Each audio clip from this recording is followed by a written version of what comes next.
Bienvenidos a tu devocional Bendecidos en Cristo. Esperamos que Dios te bendiga con la palabra que tiene hoy para ti. Muy buenos días, hermanos. Los saludamos en el nombre de nuestro amado Señor Jesucristo en este su tiempo devocional Bendecidos en Cristo. El día de hoy vamos a iniciar el estudio del segundo capítulo de la epístola del apóstol Pablo a los Colosenses. Hoy día vamos a tratar el tema que hemos titulado Las luchas del apóstol Pablo por los Colosenses. Y vamos a leer los 4 primeros versículos. Dice así: porque quiero que sepáis cuán grande lucha sostengo por vosotros y por los que están en la Odisea y por todos los que nunca han visto mi rostro, para que sean consolados sus corazones, unidos en amor, hasta alcanzar todas las riquezas del pleno entendimiento, a fin de conocer el misterio de Dios, el Padre, y de Cristo, en quien están escondidas todos los tesoros de la sabiduría y del conocimiento. Y esto lo digo para que nadie os engañe con palabras persuasivas. Hermanos, el apóstol Pablo tenía una lucha, a pesar de que él cuando él escribe esta carta, él se encontraba preso. El enemigo pensaba que él podía acortar, entorpecer el avance del evangelio, porque metiéndolo preso al apóstol. Pero el apóstol le decía: yo puedo estar preso, pero la palabra de Dios no está presa. Esa era su convicción. Él había sido visitado por Epafras, que era un colaborador, un discípulo de Pablo, el que lo había puesto al tanto de lo que venía sucediendo en las iglesias en Colosas y en la Odisea, en estas dos zonas. Y él era consciente de las amenazas y acechanzas que el enemigo había levantado y que asediaban contra los hermanos y la iglesia en Colosas y en la Odisea. ¿Qué es lo que estaba sucediendo? Se estaban infiltrando ideologías erróneas, filosofías peligrosas, costumbres y prácticas oscuras, esotéricas. Incluso había algunas prácticas basadas en las obras humanas, en el esfuerzo humano como complemento a la obra de Cristo en la cruz. Todo esto significaba una gran preocupación, una carga para el apóstol. El apóstol tenía un tremendo discernimiento. Y así como el Señor da discernimiento a nuestros pastores para poder entender los tiempos que pasa la iglesia y qué mensaje es el apropiado, de la misma manera el Espíritu Santo guió al apóstol dándole discernimiento de que el enemigo estaba tratando de entorpecer la obra, de ensuciar la obra, de infiltrar ideologías erróneas. A pesar de que el apóstol estaba impedido de ir, él hubiese querido ir hasta Colosas, la Odisea, para poder enfrentar a estos falsos maestros, para poder animar a los hermanos y advertirle de estos peligros y afirmarlos en el Señor. Él no lo podía, pero él sabía que esta no era una lucha contra carne ni sangre, que esta no era una lucha contra hombres, contra esos falsos maestros. Esta era una lucha espiritual. El enemigo trabajando para destruir la expansión y la obra del evangelio. Él sabía que era una batalla espiritual y que tenía que lucharla en el poder de Cristo, como lo había señalado en el versículo anterior. Era una lucha espiritual. Pablo no peleaba en sus fuerzas, él peleaba en el poder de Dios. Pablo recordaba lo que el Señor Jesús le dijo a sus discípulos ahí en Mateo 28 en la Gran Comisión. Recuerden que el Señor le dijo, él se acercó y le dijo: toda autoridad me es dada en el cielo y en la tierra. Id pues y haced discípulos a todas las naciones, bautizándoles en el nombre del Padre, del Hijo y del Espíritu Santo, enseñándoles a guardar todo lo que os he mandado, y aquí yo estoy con vosotros todos los días hasta el fin del mundo. Este poder, esta autoridad que desciende del cielo, era el poder que Pablo usaba para poder luchar esta batalla espiritual. Pablo era consciente que había una lucha. Recuerden lo que Pablo le dijo a su discípulo Timoteo en 1 Timoteo 6:12. Pelea la buena batalla de la fe, echa mano de la vida eterna, a la cual asimismo fuisteis llamado, habiendo hecho la buena profesión delante de muchos testigos. El mismo Pablo, al final de su ministerio, decía en 2 Pedro 4:7, he peleado la buena batalla, he acabado la carrera, he guardado la fe. Pablo era consciente que él se encontraba en una lucha permanente.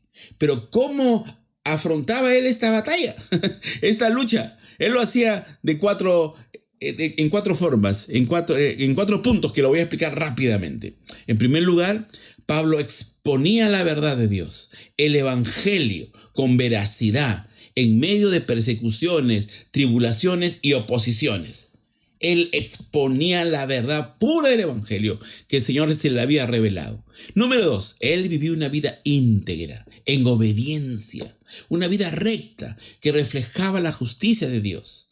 De tal manera que él llegó a decir: ser imitadores de mí, así como yo lo soy de Cristo. Punto 3. Pablo depositaba toda su fe en el Señor Jesucristo, su total confianza en la obra de la cruz. Él estaba confiado en el poder del evangelio. Él sabía que la obra no dependía de sus fuerzas, que él solamente era un instrumento, un colaborador de Dios. La obra era basada en el poder de Dios. Y número 4, Pablo oraba intensamente, él suplicaba, intercedía permanentemente, con perseverancia. Él luchaba de rodillas. Había una lucha espiritual en oración. Recuerden en Romanos 15:30, cuando él le dice a los hermanos: les ruego, hermanos, por nuestro Señor Jesucristo y por el amor del Espíritu, que se unan conmigo en esta lucha y que oren a Dios por mí. Él siempre pedía que lo apoyemos en oración, que la iglesia los apoye en oración, para que él pueda abrir su boca y hablar con valentía la palabra de Dios. En Efesios 6, cuando el apóstol nos dice que debemos estar preparados con toda la armadura de Dios para poder afrontar las acechanzas del enemigo en esta batalla espiritual, él dice: orando en todo tiempo, con toda oración y súplica en el Espíritu, y velando en ellos con toda perseverancia y súplica por todos los santos. La oración era una herramienta poderosa de lucha.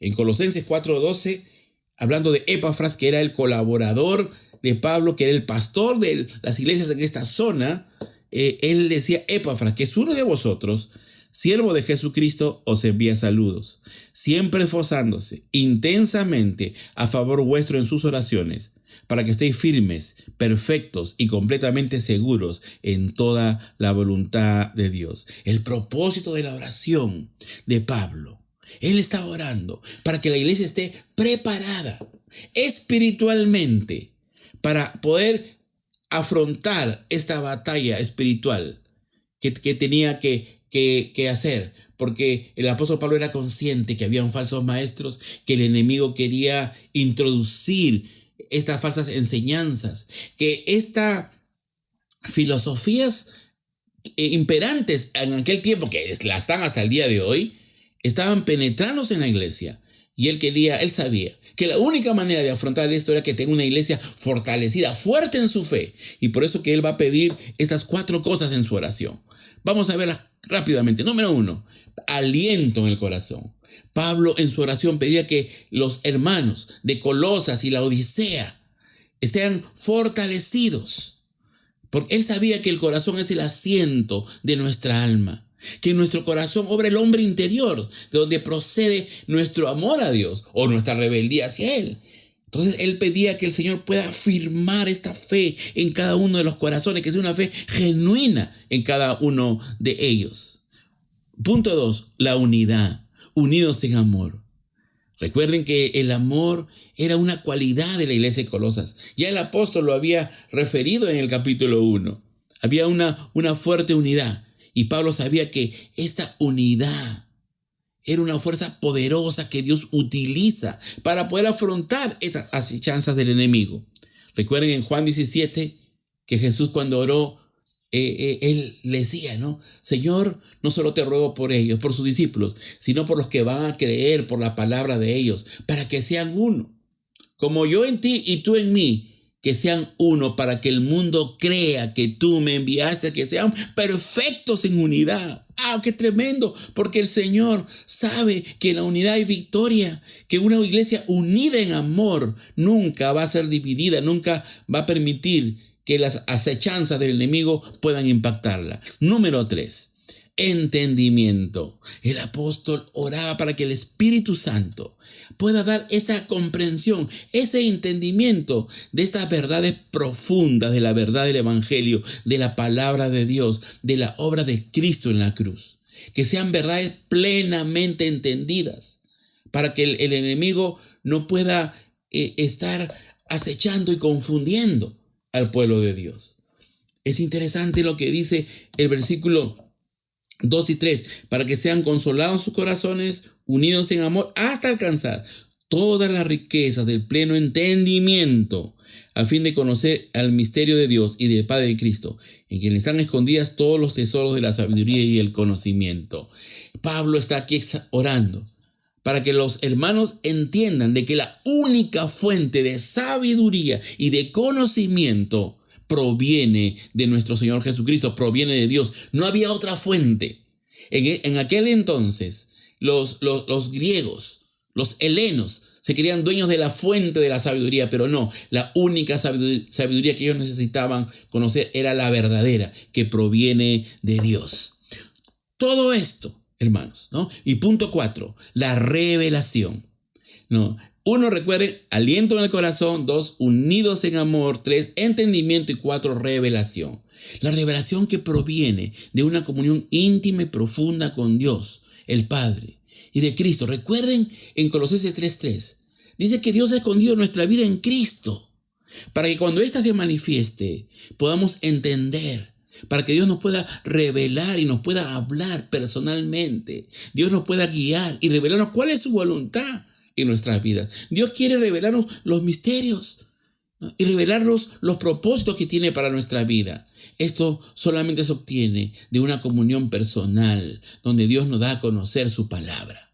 Todo esto tenía el propósito de que la iglesia esté preparada para enfrentar los peligros a los que estaba expuesta.